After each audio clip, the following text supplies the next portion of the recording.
안녕하세요, 여러분. 오늘 이 이야기를 놓치면 여러분의 가족에게도 언젠가 닥칠 수 있는 위험을 미리 지나칠지도 모릅니다. 저는 이 사실을 너무 늦게 깨달아 병상에 누워 계시던 아버지를 지켜보며 뒤늦은 후회를 했습니다. 그날 이후 아버지를 돕고 싶다는 마음 하나로 직접 의학 자료를 찾아 공부하기 시작했습니다. 아버지께서 쓰러지시던 날을 저는 평생 잊을 수 없습니다. 그날 아침 아버지는 평소와 다름없이 신문을 보고 계셨습니다. 어떤 전조 증상도 이상한 기미도 보이지 않았습니다. 그런데 갑자기 신문을 놓으시더니 가슴을 움켜쥐고 쓰러지셨습니다. 그 순간 저는 아무것도 할 수 없었습니다. 단지 구급차를 부르는 것 외에는요. 응급실로 실려간 아버지는 다행히 생명을 건지셨지만 그 이후 삶은 완전히 달라졌습니다. 병원에서 의사 선생님은 말씀하셨습니다. 사실 몸에서는 이미 오래전부터 신호를 보내고 있었을 거라고요. 하지만 우리 가족은 그 신호를 전혀 알아차리지 못했습니다. 그때 저는 깨달았습니다. 만약 제가 조금만 더 일찍 알았더라면 아버지의 삶이 달라질 수 있었을 거라는 것을요.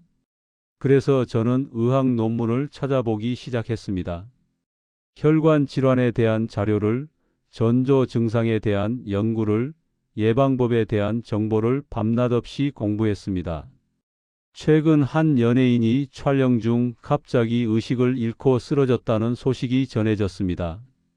많은 분들이 놀라셨을 겁니다.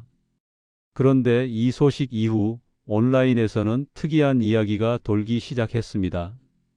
바로 그분의 귓불에 있던 사선 주름이 이미 위험 신호였다는 주장이었습니다.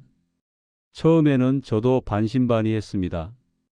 귀에 난 주름 하나가 정말 심장이나 혈관 건강과 관련이 있을까 하고요. 하지만 자료를 찾아보니 놀라운 사실을 알게 되었습니다. 이 귓불 주름은 단순한 노화 현상이 아닐 수 있다는 것입니다. 의학계에서는 이미 50년 전부터 이 주름과 심혈관 질환의 연관성을 연구해 왔습니다. 물론 주름 하나로 병을 진단할 수는 없습니다. 하지만 우리 몸이 보내는 여러 신호 중 하나로 주목할 가치가 충분하다는 것이 전문가들의 의견입니다. 병원들은 종종 환자들에게 모든 정보를 다 알려주지 않습니다. 바쁘기도 하고 환자가 너무 많기도 하니까요.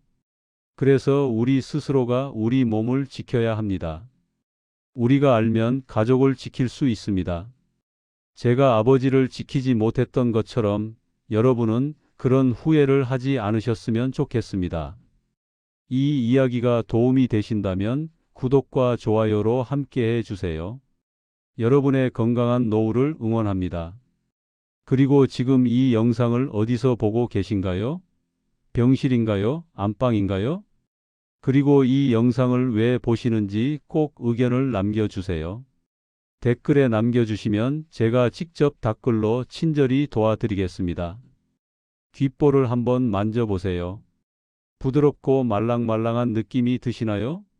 이 귓불에 대각선으로 깊게 파인 주름이 있다면 그것이 바로 프랭크 징후입니다. 1973년 미국의 샌더스 프랭크 박사가 처음으로 이 주름과 관상동맥 질환의 연관성을 보고했습니다. 당시만 해도 많은 의사들이 이 주장을 믿지 않았습니다. 귀에 난 주름이 심장 건강과 무슨 상관이냐는 반응이었죠. 하지만 시간이 지나면서 상황이 달라졌습니다. 미국과 유럽에서 진행된 대규모 코호트 연구들이 하나둘 발표되기 시작했습니다. 수천 명, 수만 명의 사람들을 수십 년간 추적 관찰한 결과였습니다. 그 결과는 놀라웠습니다. 귓불에 사선 주름이 있는 사람들은 그렇지 않은 사람들에 비해 심근경색 발생률이 최대 2배 가까이 높았습니다. 동맥경화 진행 속도도 더 빨랐고 뇌졸중 위험도 유의미하게 증가했습니다. 2015년 미국 심장학회지에 실린 연구에서는 6,900명의 참가자를 분석했습니다. 그중 귓불 사선 주름이 있는 사람들은 향후 10년 내 주요 심혈관 사건을 겪을 확률이 33% 더 높았습니다. 2018년 유럽 심장학회에서도 비슷한 결과가 나왔습니다. 특히 양쪽 귀 모두에 주름이 있는 경우 그 위험도는 더욱 증가했습니다. 그렇다면 왜 귓불 주름이 심장 건강과 관련이 있을까요? 여기에는 몇 가지 이론이 있습니다. 가장 유력한 설명은 미세혈관 손상입니다. 우리 귓불에는 아주 가늘고 섬세한 혈관들이 분포해 있습니다. 이 혈관들은 심장으로 가는 관상동맥만큼이나 작고 예민합니다. 몸 전체의 혈관이 노화하고 동맥경화가 진행되면 귓불의 미세혈관도 함께 손상됩니다. 혈액 공급이 줄어들면서 귓불의 탄력 섬유와 콜라겐이 무너지고 그 결과 특징적인 사선 주름이 생긴다는 것입니다. 또 다른 이론은 탄력 섬유의 전반적인 퇴화입니다. 혈관벽을 구성하는 탄력 섬유는 피부에도 존재합니다. 혈관이 굳어지면서 탄력을 잃듯이 피부도 함께 탄력을 잃는다는 설명입니다. 특히 귓불처럼 얇고 민감한 부위에서 이런 변화가 먼저 나타난다는 겁니다. 하지만 여기서 중요한 점이 있습니다. 귓불 주름이 있다고 해서 반드시 심장병이 있는 것은 아닙니다. 이것은 절대적인 진단 기준이 아닙니다. 단지 보조적인 지표일 뿐입니다. 실제로 귓불 주름은 나이가 들면서 자연스럽게 생길 수도 있습니다. 유전적으로 귓불 모양이 그런 분들도 계십니다. 잠을 잘 때 습관적으로 귀를 접고 자서 생긴 주름일 수도 있습니다. 그렇다면 어떻게 구별할까요?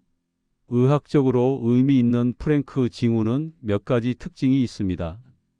첫째, 귓불의 아래쪽에서 시작해 귓구멍 방향으로 대각선으로 이어지는 주름입니다. 둘째, 피부 표면에 살짝 난 주름이 아니라 깊게 파인 주름입니다. 손으로 만져보면 움푹 들어간 느낌이 듭니다. 셋째, 한쪽 귀가 아니라 양쪽 귀에 모두 나타나는 경우가 더 의미 있습니다. 제가 아버지의 귀를 자세히 보게 된 것도 병원에서였습니다.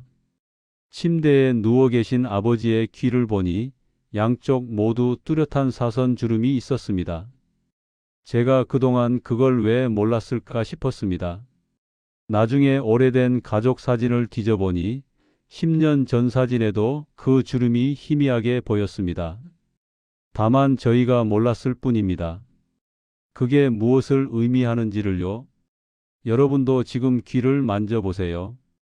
혹시 그런 주름이 있나요? 있다면 겁먹지 마세요. 하지만 방심하지도 마세요. 이것은 여러분의 혈관이 보내는 하나의 신호일 수 있습니다. 다른 신호들과 함께 봐야 합니다. 그래서 다음 챕터에서는 혈관이 막히기 전에 나타나는 다른 전조 증상들을 자세히 알아보겠습니다. 심장마비나 뇌졸중으로 쓰러지는 사람들을 보면 많은 분들이 이렇게 말합니다.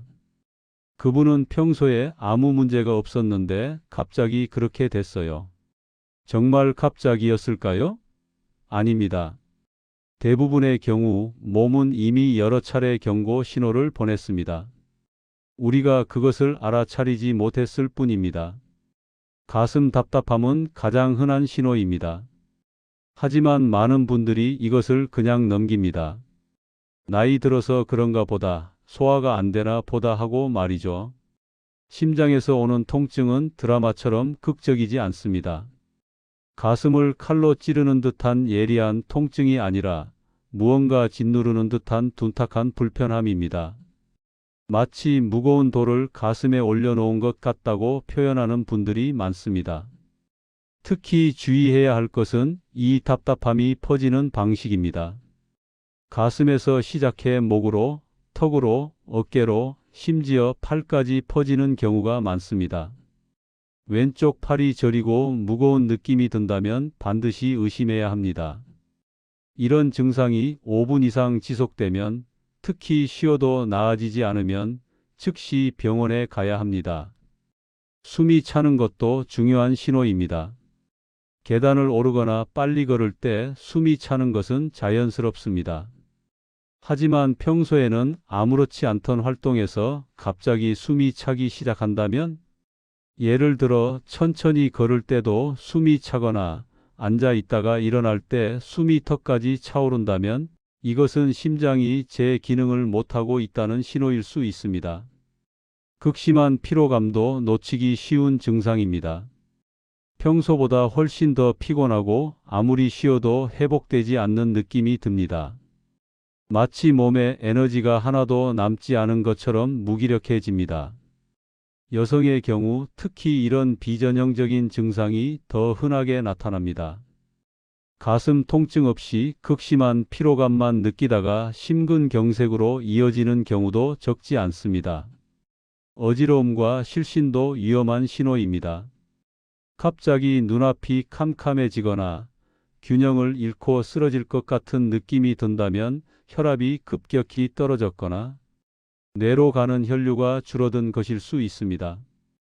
특히 일어설 때 어지러운 것은 기립성 저혈압일 수 있지만, 앉아 있거나 누워 있을 때도 어지럽다면 더 심각한 문제일 수 있습니다. 뇌혈관 쪽 문제는 또 다른 방식으로 신호를 보냅니다. 한쪽 팔다리에 갑자기 힘이 빠지거나 감각이 둔해지거나 저린 느낌이 지속됩니다. 말을 하려는데 혀가 꼬이거나 생각은 명확한데 말이 제대로 나오지 않습니다. 시야 한쪽이 흐릿해지거나 일시적으로 보이지 않는 경우도 있습니다. 이런 증상들은 일과성 허혈 발작, 즉 미니 뇌졸중의 신호일 수 있습니다. 여러분은 혹시 이런 증상을 경험하신 적이 있으신가요? 그때 그랬는데 곧 나아져서 그냥 넘어갔어요 라고 말씀하시는 분들이 많습니다. 하지만 이것은 매우 위험한 생각입니다. 증상이 사라졌다고 해서 위험이 사라진 게 아닙니다. 오히려 더 큰 위험이 다가오고 있다는 경고입니다. 왜 이런 일이 생길까요? 우리 혈관은 수십 년에 걸쳐 서서히 좁아집니다. 콜레스테롤과 염증 물질이 혈관벽에 쌓이면서 동맥경화가 진행됩니다. 혈관 지름이 30% 정도 좁아져도 평소에는 증상이 없습니다. 50%가 막혀도 쉬고 있을 때는 괜찮습니다.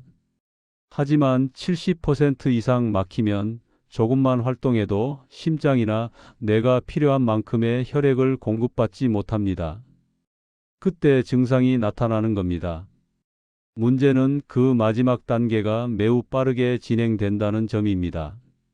70%에서 90%로, 그리고 완전 폐쇄까지는 몇 주, 심지어 몇 일 만에 일어날 수 있습니다. 혈관 안쪽에 쌓인 플라크가 갑자기 터지면서 혈전이 생기고 그 혈전이 혈관을 완전히 막아버리는 겁니다. 이것을 의학에서는 가성 안정기라고 부릅니다. 겉보기에는 안정적이지만 사실은 폭발 직전의 상태입니다. 평소에 아무 증상이 없었던 분들이 갑자기 쓰러지는 이유가 바로 이것입니다.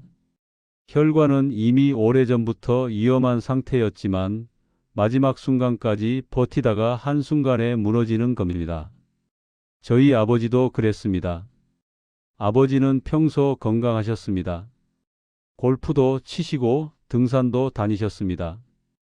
하지만 나중에 알고 보니 쓰러지기 한 달 전부터 작은 신호들이 있었습니다. 계단을 오를 때 숨이 좀 차신다고 하셨고 가끔 가슴이 답답하다고 하셨습니다. 하지만 저희는 나이 드셔서 그러시겠거니 하고 대수롭지 않게 넘겼습니다. 그게 얼마나 큰 실수였는지 나중에야 깨달았습니다. 그래서 이런 증상들을 절대 가볍게 여기면 안 됩니다. 특히 중년 이후에는 혈관 노화 속도가 매우 빠릅니다. 50대부터는 1년에 한 번씩 혈관 나이가 두세 살씩 늙는다고 생각하시면 됩니다. 60살의 혈관이 70살 수준일 수도 있다는 뜻입니다.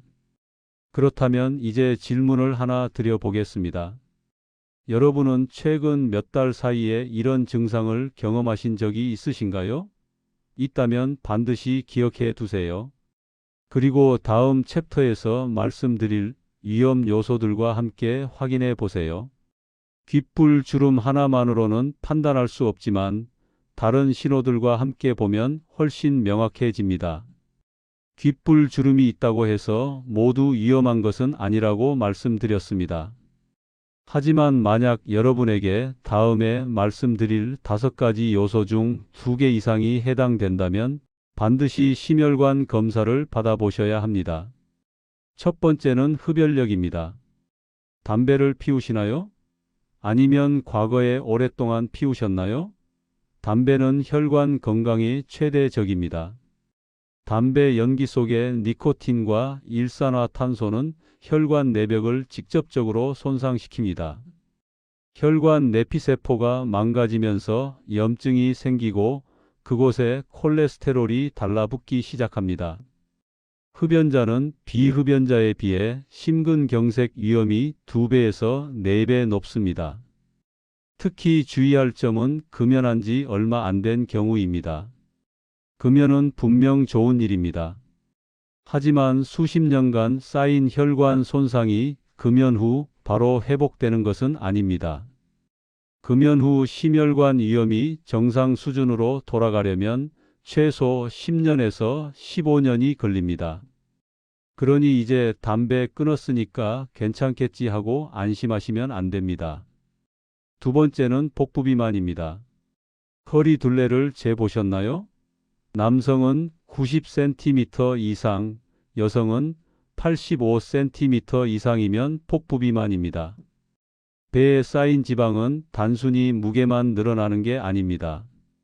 내장 지방은 염증 물질을 분비합니다. 이 염증 물질이 혈관을 타고 온몸을 돌아다니면서 혈관벽을 공격합니다. 또한 인슐린 저항성을 높여 당뇨병 위험을 증가시킵니다. 복부비만이 있는 분들은 혈압도 높고 중성 지방도 높고 좋은 콜레스테롤은 낮은 경우가 많습니다. 이것을 대사증후군이라고 합니다. 대사증후군이 있으면 심혈관 질환 위험이 3배 이상 증가합니다. 그러니 체중계 숫자보다 허리둘레가 더 중요합니다. 세 번째는 고혈압과 고지혈증입니다. 여러분의 혈압은 얼마인가요? 최근에 콜레스테롤 수치를 확인해 보셨나요? 고혈압은 침묵의 살인자라고 불립니다. 증상이 없기 때문입니다. 혈압이 140, 150이 되어도 대부분 아무런 불편함을 느끼지 못합니다. 하지만 그 시간 동안 혈관은 계속 손상되고 있습니다. 높은 혈압은 혈관벽에 지속적으로 압력을 가합니다. 마치 수도 파이프에 과도한 수압이 가해지면 파이프가 손상되는 것과 같습니다. 혈관벽이 두꺼워지고 딱딱해집니다. 탄력을 잃으면서 쉽게 찢어지거나 터질 수 있게 됩니다. 고지혈증도 마찬가지입니다. 나쁜 콜레스테롤, 즉 저밀도 지질 단백질이 높으면 혈관벽에 기름때처럼 쌓입니다. 이것이 바로 동맥경화의 시작입니다. 중성지방이 높은 것도 위험합니다. 중성지방은 혈액을 끈적하게 만들어 혈전 형성을 촉진합니다. 네 번째는 당뇨병입니다. 당뇨병이 있으신가요? 아니면 공복 혈당이 100 이상으로 나오시나요? 당뇨병은 혈관 질환의 가속 페달입니다. 높은 혈당은 혈관 내벽을 직접 손상시킵니다. 마치 설탕물이 오래 묻어 있으면 끈적하게 굳어버리는 것처럼 혈관도 당화 과정을 거치면서 굳어지고 기능을 잃습니다.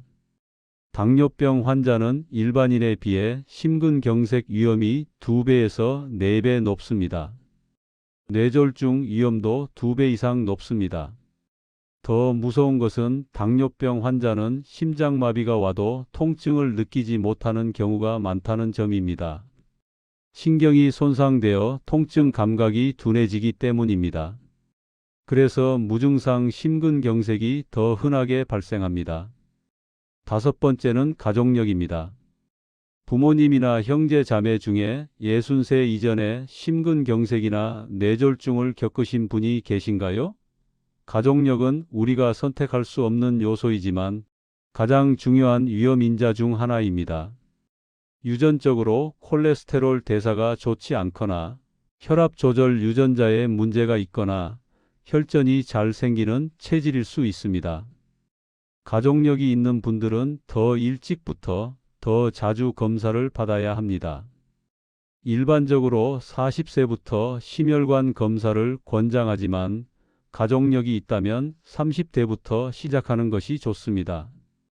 특히 부모님이 젊은 나이에 심혈관 질환을 겪으셨다면 본인도 비슷한 나이에 문제가 생길 확률이 높습니다.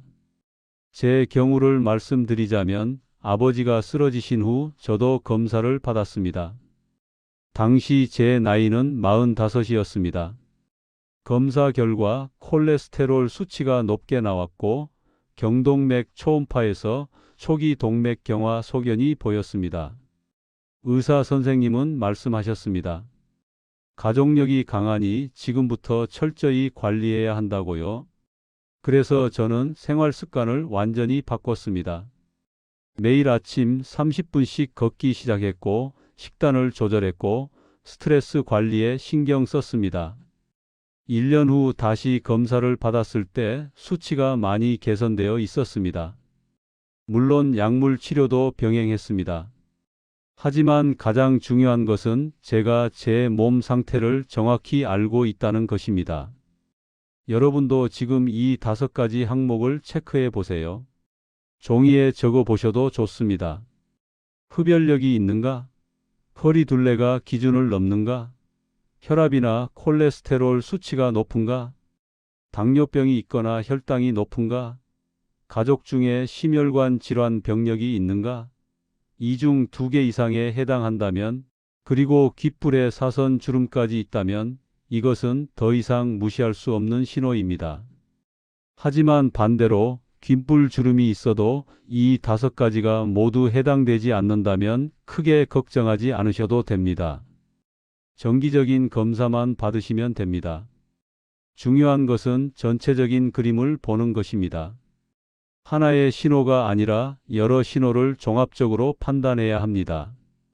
그렇다면 만약 정말 위험한 상황이 닥친다면 어떻게 해야 할까요? 가족이나 주변 사람이 갑자기 쓰러진다면 무엇을 해야 할까요? 다음 챕터에서는 응급 상황에서의 골든타임 행동 지침을 자세히 알려드리겠습니다. 이것을 알고 있으면 누군가의 생명을 구할 수 있습니다. 심정지가 발생하면 1분마다 생존율이 10%씩 떨어집니다. 10분이 지나면 살아날 확률은 거의 없습니다. 그러니 누군가 쓰러졌을 때 우리가 무엇을 하느냐가 그 사람의 생사를 결정합니다. 하지만 많은 분들이 당황해서 아무것도 하지 못합니다. 그래서 지금부터 말씀드리는 내용을 꼭 기억해 주세요. 먼저 실신과 심정지를 구별해야 합니다. 실신은 일시적으로 의식을 잃는 것입니다. 뇌로 가는 혈류가 일시적으로 감소해서 생깁니다. 대부분 몇 초에서 1분 이내에 의식이 돌아옵니다. 숨을 쉬고 있고 맥박도 만져집니다. 이 경우는 위험하지 않을 수도 있지만 그래도 반드시 병원에 가서 원인을 확인해야 합니다. 하지만 심정지는 완전히 다릅니다. 심장이 멈춘 상태입니다. 의식이 없고 호흡이 없거나 비정상적이며 맥박이 만져지지 않습니다. 이것은 1분 1초가 급한 응급 상황입니다. 즉시 심폐소생술을 시작해야 합니다. 그렇다면 구체적으로 어떻게 해야 할까요? 단계별로 설명드리겠습니다. 첫 번째, 반응을 확인합니다.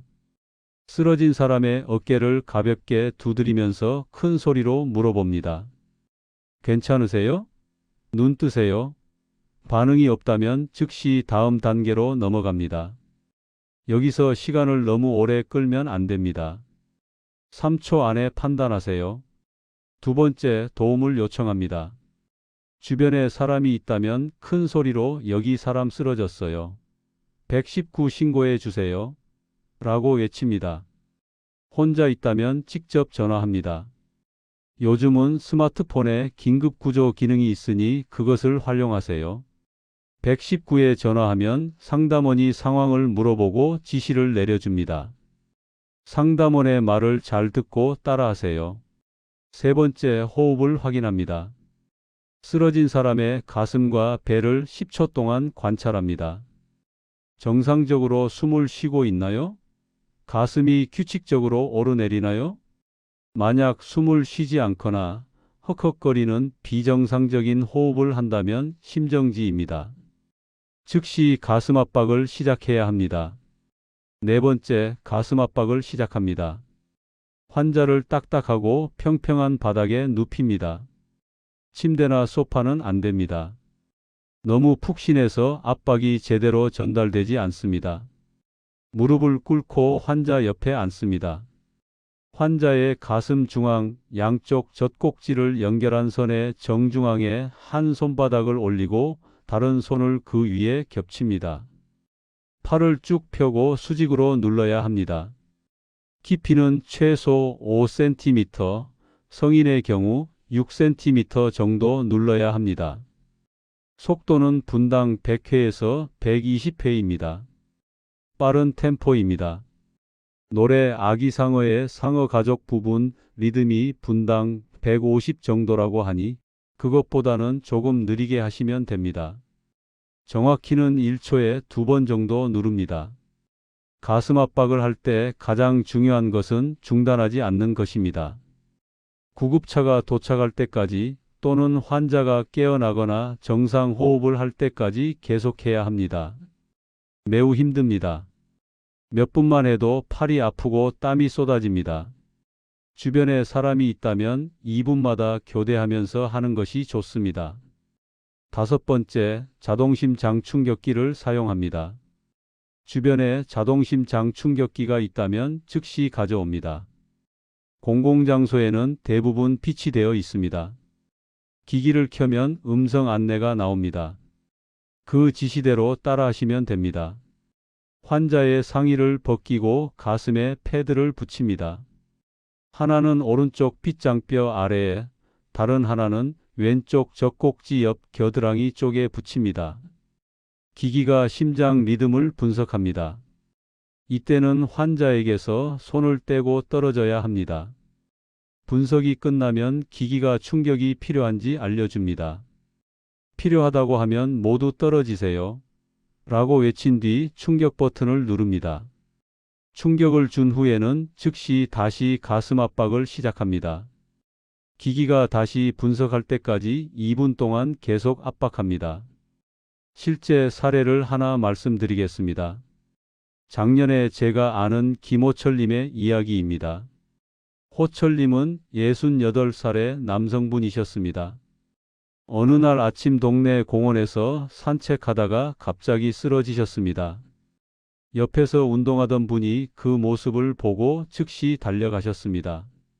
그분은 얼마 전에 심폐소생술 교육을 받으셨던 분이었습니다. 호철님의 반응을 확인하고 즉시 119에 신고했습니다. 호흡이 없는 것을 확인하고 바로 가슴 압박을 시작했습니다. 다른 사람들도 모여들었고 누군가 관리사무소에서 자동심장 충격기를 가져왔습니다.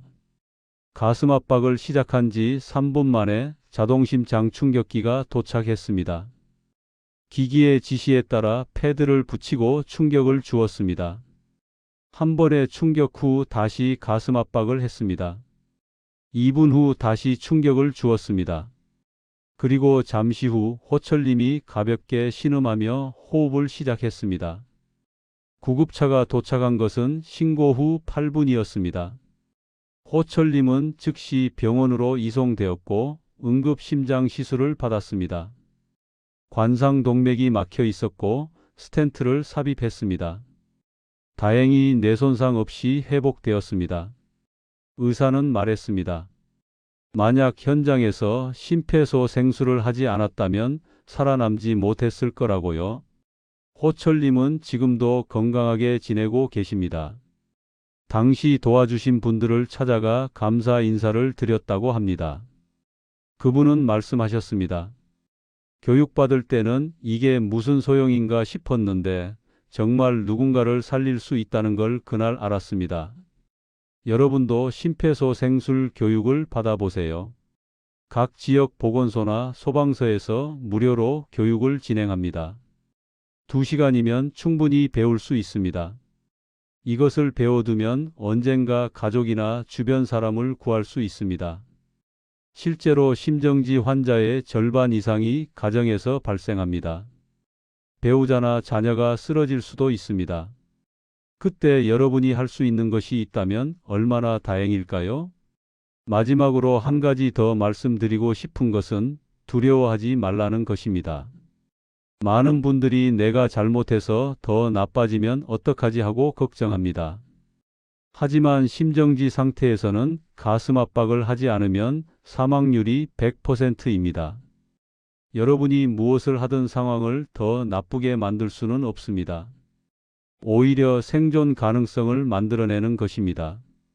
갈비뼈가 부러질 수도 있습니다.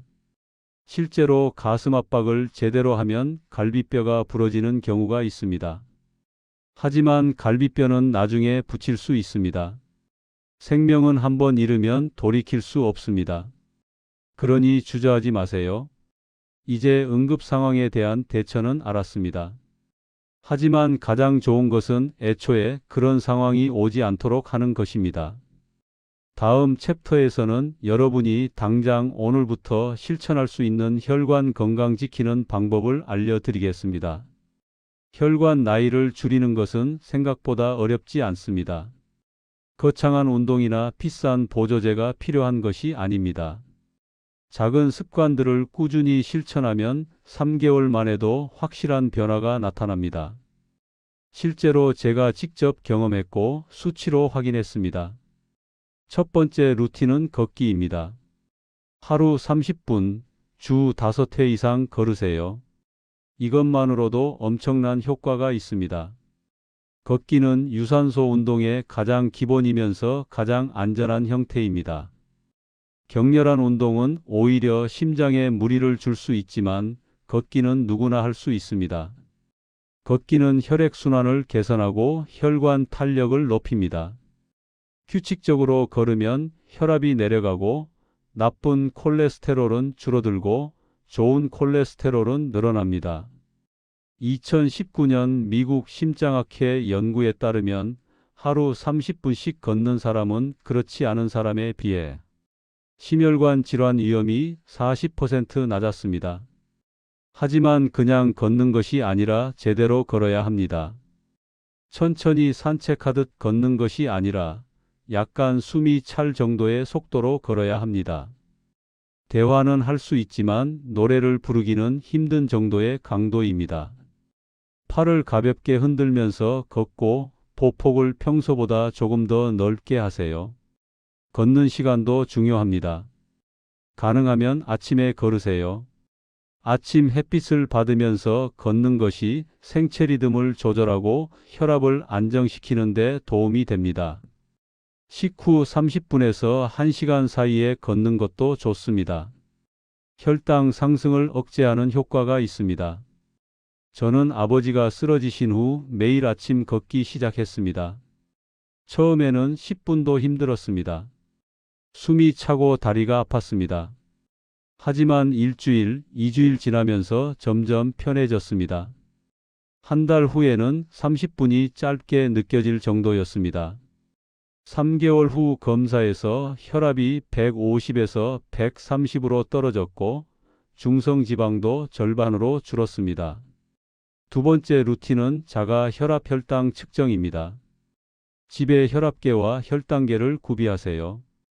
요즘은 가격도 저렴하고 사용법도 간단합니다. 매일 아침 일어나자마자 화장실 다녀온 후 5분 정도 안정을 취하고 혈압을 재세요. 공복 혈당도 함께 측정하세요. 이것을 노트에 기록하세요. 날짜와 시간, 혈압 수치, 혈당 수치를 적습니다. 그날 먹은 음식이나 특별한 활동도 메모해 두면 좋습니다. 이렇게 기록하면 패턴이 보입니다. 어떤 음식을 먹으면 혈압이 오르는지, 어떤 활동을 하면 혈당이 떨어지는지 알 수 있습니다. 또한 이 기록을 병원에 가져가면 의사 선생님이 훨씬 정확한 진단과 처방을 할 수 있습니다.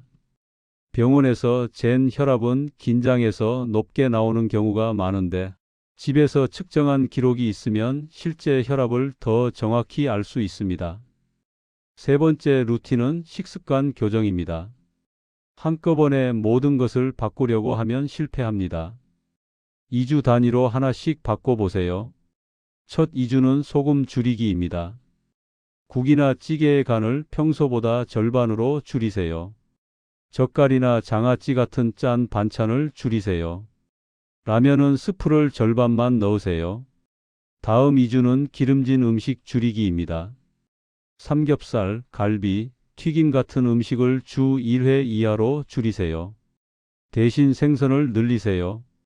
고등어, 꽁치, 연어 같은 등푸른 생선에는 오메가3 지방산이 풍부합니다. 이것은 혈관 건강에 매우 좋습니다. 그 다음 2주는 채소와 과일 늘리기입니다. 매 끼니마다 채소 반찬을 2가지 이상 먹으세요.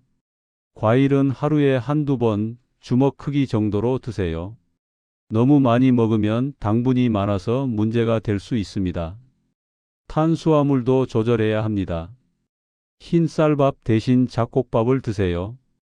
흰빵 대신 통밀빵을 드세요. 단순 탄수화물보다 복합 탄수화물이 혈당을 천천히 올리고 혈관 건강에 좋습니다. 네 번째 루틴은 수면 시간 일정하게 맞추기입니다. 매일 같은 시간에 자고 같은 시간에 일어나세요. 수면 시간이 불규칙하면 자율신경계가 혼란을 겪습니다. 혈압이 오르락내리락하고 스트레스 호르몬이 증가합니다. 최소 7시간은 자야 합니다. 잠이 부족하면 혈관 염증이 증가하고 혈압이 올라갑니다. 반대로 너무 많이 자도 좋지 않습니다. 9시간 이상 자면 오히려 심혈관 위험이 증가한다는 연구도 있습니다. 잠자기 전 루틴도 중요합니다. 자기 1시간 전부터는 스마트폰이나 텔레비전을 끄세요. 밝은 화면은 수면 호르몬인 멜라토닌 분비를 방해합니다. 대신 가벼운 스트레칭을 하거나 따뜻한 물로 샤워하세요. 카페인은 오후 2시 이후에는 섭취하지 마세요. 다섯 번째 루틴은 정기적인 검진입니다. 1년에서 2년에 한 번은 심혈관 정밀 검사를 받으세요. 특히 앞서 말씀드린 위험 요소가 있는 분들은 반드시 받아야 합니다. 기본적인 혈액 검사로 콜레스테롤, 중성지방, 혈당, 염증 수치를 확인하세요. 심전도 검사도 중요합니다. 부정맥이나 허혈성 변화를 조기에 발견할 수 있습니다. 경동맥 초음파로 목 혈관의 동맥 경화 정도를 확인할 수 있습니다. 혈관 나이를 객관적으로 평가할 수 있는 검사입니다. 위험 요소가 많은 분들은 관상동맥 컴퓨터 단층 촬영이나 운동부하 검사도 고려해 볼 수 있습니다. 비용이 들지만 심장 혈관의 상태를 정확히 알 수 있습니다. 조기에 발견하면 간단한 약물 치료나 생활 습관 개선만으로도 충분히 관리할 수 있습니다. 저는 지금 이 5가지 루틴을 3년째 실천하고 있습니다. 처음에는 힘들었습니다. 매일 걷는 것도 귀찮았고 짠 음식을 줄이는 것도 힘들었습니다. 하지만 점점 익숙해졌습니다. 이제는 이것이 제 일상이 되었습니다. 지난달 검사에서 제 혈관 나이는 실제 나이보다 5세 젊게 나왔습니다. 의사 선생님은 칭찬하셨습니다. 이 상태를 유지하면 10년, 20년 후에도 건강하게 지낼 수 있을 거라고요. 그 말을 듣는 순간 그동안의 노력이 헛되지 않았다는 생각이 들었습니다. 여러분도 할 수 있습니다. 당장 오늘부터 시작하세요. 30분만 걸어보세요. 오늘 저녁 식사에서 간을 절반만 하세요. 오늘 밤 11시에 주무세요. 작은 변화가 쌓이면 큰 변화가 됩니다. 귓불 주름이 있다고 해서 겁먹지 마세요. 하지만 귓불 주름이 없다고 해서 안심하지도 마세요. 중요한 것은 지금 여러분의 생활 습관입니다. 혈관은 여러분이 먹는 음식으로 만들어지고 여러분의 활동으로 유지됩니다. 여러분의 선택이 여러분의 미래를 만듭니다. 오늘 저는 귓불 사선 주름과 혈관 건강에 대해 말씀드렸습니다. 프랭크 징후라 불리는 이 주름은 단순한 노화 현상이 아닐 수 있습니다. 수십 년간의 연구가 이것이 심혈관 위험의 보조적 지표가 될 수 있음을 보여주었습니다. 하지만 주름 하나로 모든 것을 판단할 수는 없습니다. 흡연력, 폭부비만, 고혈압, 고지혈증, 당뇨병, 가족력 같은 다른 위험 요소들을 함께 봐야 합니다. 그리고 무엇보다 중요한 것은 우리 몸이 보내는 전조 증상을 놓치지 않는 것입니다. 가슴 답답함, 숨참, 극심한 피로감, 어지러움, 한쪽 팔다리 힘 빠짐 같은 증상들은 절대 가볍게 넘겨서는 안 됩니다. 이런 신호가 나타났을 때 즉시 병원에 가는 것이 생명을 구하는 길입니다. 만약 주변 사람이 갑자기 쓰러진다면 당황하지 말고 제가 말씀드린 골든타임 행동 지침을 따르세요. 반응 확인하고, 도움 요청하고, 호흡 확인하고, 가슴 압박 시작하세요. 자동심장 충격기가 있다면 주저없이 사용하세요. 여러분의 행동이 누군가의 생명을 구할 수 있습니다. 그리고 가장 중요한 것은 예방입니다. 매일 30분 걷기, 혈압과 혈당 자가 측정, 2주 단위 식습관 개선, 규칙적인 수면, 정기적인 검진. 이 5가지만 실천해도 여러분의 혈관 나이는 확실히 젊어질 것입니다. 저는 아버지가 쓰러지신 후에야 이 모든 것을 알게 되었습니다. 너무 늦었다고 생각했습니다. 하지만 지금이라도 알게 된 것에 감사합니다. 덕분에 아버지는 지금도 관리를 잘 받으며 지내고 계십니다. 그리고 저 자신도 건강을 지킬 수 있게 되었습니다. 여러분에게 제가 드리고 싶은 말씀은 이것입니다. 우리 몸은 거짓말을 하지 않습니다. 신호를 보냅니다. 그 신호를 읽을 줄 알아야 합니다. 귓불 주름도 그중 하나일 수 있습니다. 하지만 그것만 보지 마세요. 전체를 보세요. 여러분의 생활 습관을, 여러분의 가족력을, 여러분의 현재 건강 상태를 종합적으로 봐야 합니다. 병원은 여러분을 치료해 줄 수는 있지만 여러분의 건강을 지켜줄 수는 없습니다. 건강은 여러분 스스로 지켜야 합니다. 하루하루의 선택이 10년 후, 20년 후에 여러분을 만듭니다. 오늘 이 영상을 보신 것이 여러분 인생의 전환점이 되기를 바랍니다.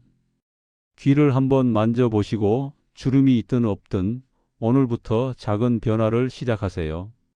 저녁 식사 때 소금을 덜 넣으세요. 내일 아침 30분 일찍 일어나 동네를 한 바퀴 걸어보세요. 오늘 밤 스마트폰을 일찍 끄고 일찍 주무세요. 내일 저녁부터 작은 습관 하나만 바꿔보세요. 그 변화가 여러분의 노후 건강을 완전히 달라지게 할 수 있습니다. 제가 아버지 병상에서 느꼈던 그 무력감과 후회를 여러분은 느끼지 않으셨으면 좋겠습니다. 지금이라도 늦지 않았습니다. 지금 이 순간부터 시작하세요. 여러분의 심장은, 여러분의 혈관은, 여러분의 몸은 여러분을 배신하지 않을 것입니다. 건강한 노후는 저절로 오는 것이 아닙니다. 오늘의 작은 선택들이 만들어가는 것입니다. 여러분 모두 건강하게, 행복하게, 오래오래 사시길 진심으로 기원합니다. 오늘도 이 영상을 끝까지 봐주셔서 감사합니다. 여러분의 건강한 내일을 응원합니다.